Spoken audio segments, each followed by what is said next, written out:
And therefore, the Operation Sindoor, which was an 88-hour effort, resolved that matter for us and also sent a signal not only to India, our neighborhood, but to the rest of the world that this is something which is intolerable. The women teams of our country have really shown the mettle of women leadership, and this is also augurs well because in the future we will have women representation in the parliament as well. And in 2 years' time itself, we will become the third largest economy. We are well on track to achieve that.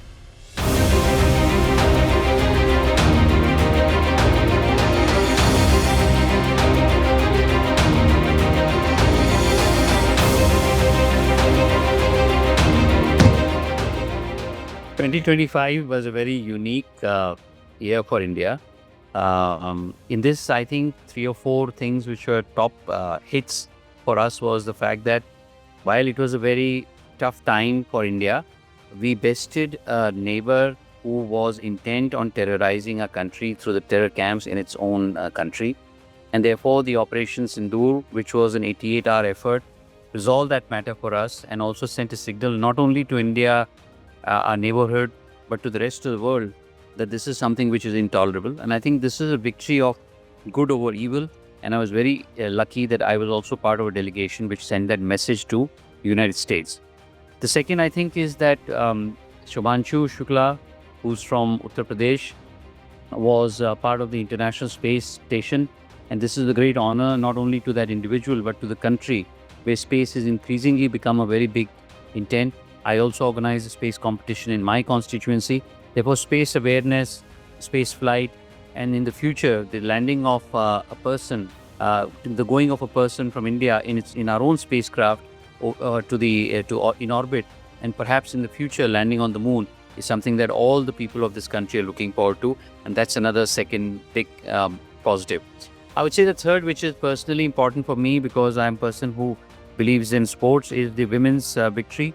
At various levels, at various international forums, the women teams of our country have really shown the mettle of women leadership.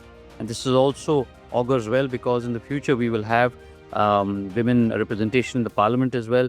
So these are 3 top, I would say, impressive things that we have managed to do. Of course, there are other things that we can also talk about on the economic front. For instance, the introduction of GST 2.0 was very important. I was also part of the income tax bill, which is very important. So I think in all these matters, we have done extremely well in this last 1 year. For me, one of the big milestones is how do we make sure that Swavalamban and Swadeshi is something that every young person in this country espouses and appears for. And this is where I would say that the Honorable Prime Minister has set out a roadmap of Viksit Bharat, and 2026 will become an important staging post in that Viksit Bharat because we are roughly halfway through this parliament. There are many important legislations which have been passed in this winter session.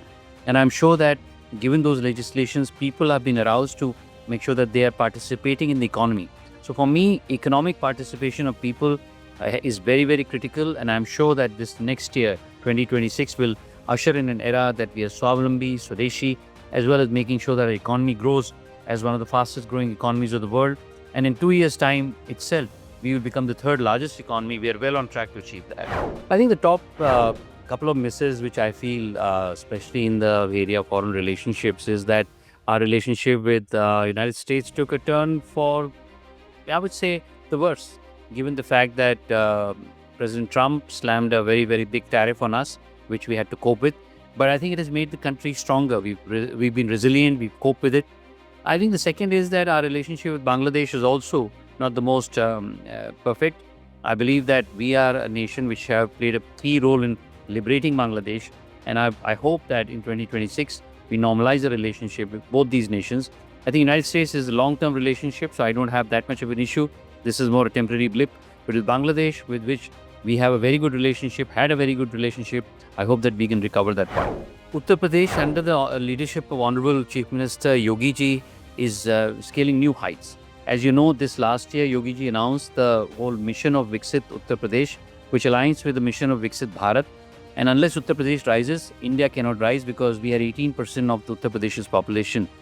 And I think in this coming year, there will 3 or 4 important things which will happen. Firstly, there is a very big push for agrarian economy to rise. And this is very critical. I am also doing this in my constituency under a Sankalp for Kisan.